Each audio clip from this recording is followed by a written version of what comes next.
It's very early days, but we do now have the first of our prospective Minster Communities piloting the process of forming into a community and working out how they'd look to go about mission and ministry in the future. Is there any very early learning that you're spotting that might help subsequent Minster communities when they enter the process?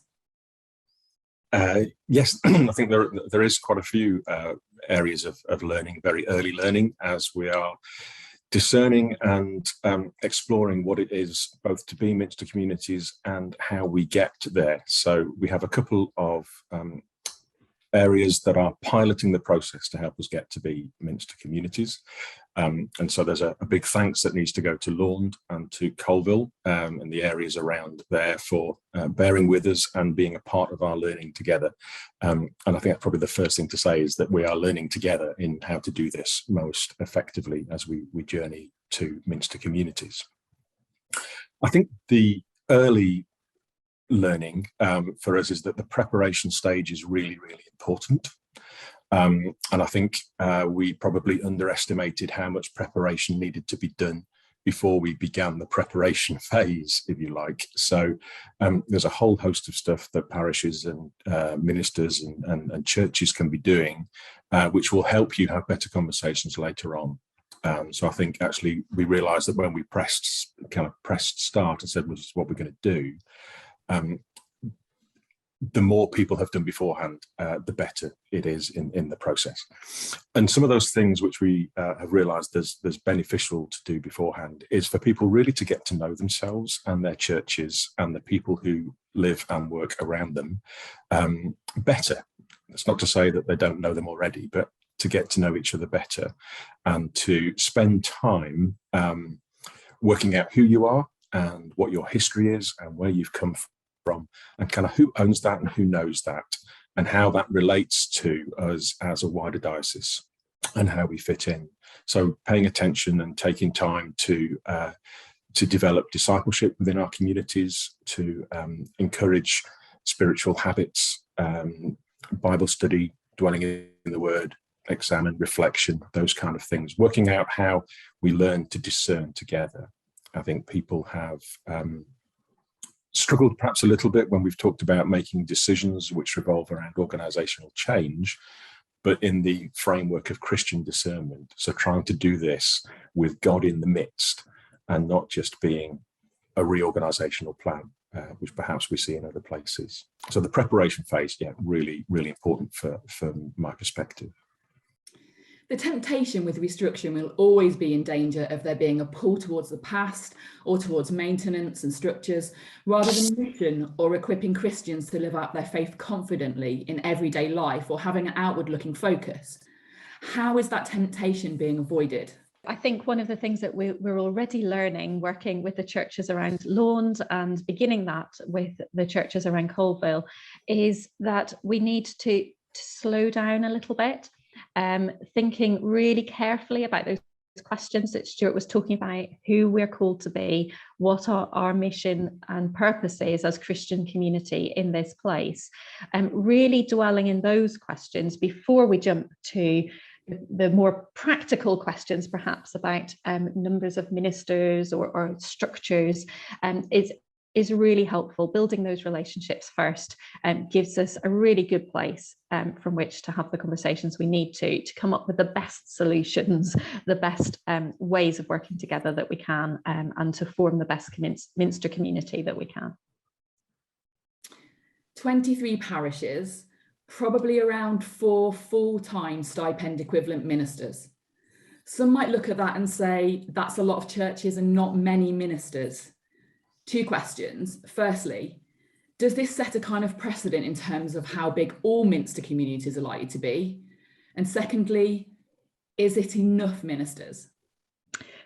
Yeah, and I'm sure there are lots of people asking those sorts of questions. I think the first response is to remind people that our Minster community framework is exactly that. It's a framework, and so we've always been very clear that it's not going to look the same in every place in the diocese. We have such rich diversity across the diocese in terms of our populations, in terms of our demographics, that of course we need something that's not a one size fits all.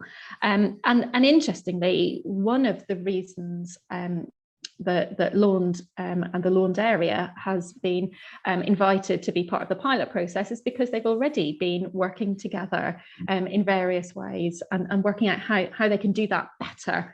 And so we're building on what's already happening. So we'll need to work that out together as we go along.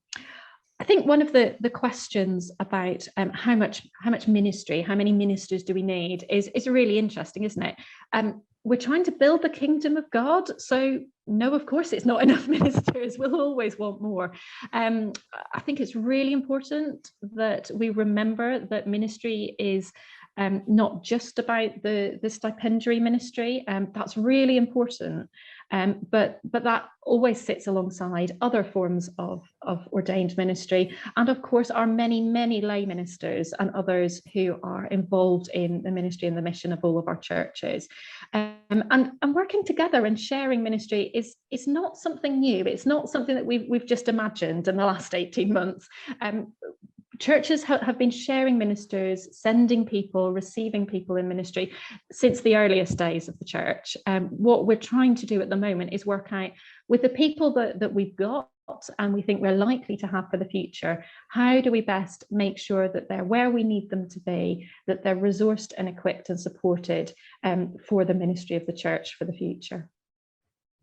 I think there's a realization amongst those, what the roles are that those ministers do has been really important. I think one of the things that we've seen, particularly in Laund, because we've recently appointed and licensed Jonathan Dowman as a minister who will work intentionally on intergenerational areas across that Minster community, is that there's the opportunities that come with that. So the intergenerational piece kind of takes us into a new area or an area where we are doing more than just rebranding what we've already done. We're actually working out how do we do this better. So the desire to engage intergenerationally, the desire to work with our schools and with our households and with our churches in a way that allows integration and synergy between all of them to create something more is really important, and that opens up ministry rather than closes it down. And I think if we only begin to think, well, we've got 4 and we've got to do all this stuff, we begin to think of the ministers as not being enough resource to do what we have to do. If we flip it a bit and think, what are we called to do as a community, as a Christian community? What are we called to do? So what resources do we need to be able to meet that calling? And where can we put the people in the right place? And it is a shift, but it really helps us think, actually, we're not just trying to divvy up what we've already got to make it spread further. We're trying to be receptive to what is coming and to help us be prepared to how we help the churches meet that need and fulfill that vision. And finally, what has either surprised or encouraged you in the early days of your travelling with this group of church communities and Christians? I think one of the things that has surprised me goes back to the question about intergenerational work as well. I think it's just how open the schools and the heads are to conversations around what can be done and what can be achieved. I think schools and the heads, they are so busy. I mean, I used to work in education, and what goes on in education nowadays is light years away from my kind of muscle memory. They're under an intense amount of pressure, but they're doing some really, really good stuff.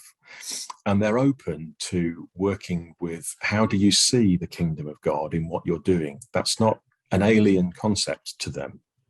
And so the surprise for me is realizing once again how much they bring into the conversation, which is absolutely of value, rather than them coming in as something which they need to be taught. So the schools engaging in worship, engaging in theological reflection, they might not call it the things that we call it, but knowing what it is, when you talk about an examine or a reflective exercise or a dwelling in the word or a comprehension, there's a gap that joins very quickly with the expertise and the insights that the schools bring.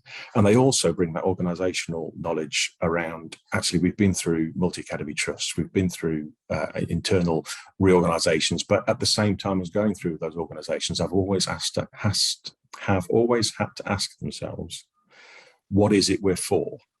And how does this help us be better at it? And I think they bring that gift, and that has surprised me, because I had forgotten or had not seen how important that was. Another thing that I'm really encouraged about, I think, is the depth of vision that's already existing within the communities that we're working in.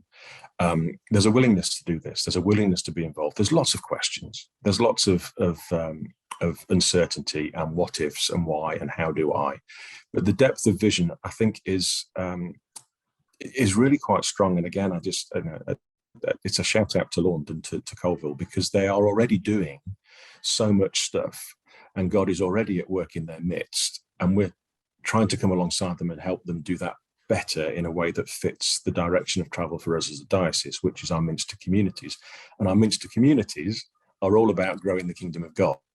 They're not about organisational change, they're about growing the kingdom of God, and the kingdom of God is evident around. So I'm really encouraged at how many people have engaged with signs of the kingdom, seen the kingdom. They might not use the same language that I do. They usually tell me that I'm using language which is not understandable to them, and so I just apologise. But those conversations are really rich and really important. The final kind of surprise, I think, for me, and the big learning, which comes back to one of my earlier answers, I'm surprised at the amount of pre-preparation that needs to be done, and actually how long that takes. And some of that is gathering data, some of that is gathering stories, some of that is gathering background knowledge. But we've been surprised at what needs to happen before you press go. And that's probably from us as a diocesan office more than anything else, just trying to work out what it needs to happen before we say, right, we're ready to do this one. So lots of stuff that goes on in the background. But Claire will have other surprises and encouragements, I'm sure. Yes, interestingly, when I went to one of the early meetings in the Lawns area, what surprised me was not just that this felt like something that was beginning, but it also didn't feel new. And I think what I mean by that is that it feels like it's the next step along the journey. And that's a journey we started as a diocese 18 months ago.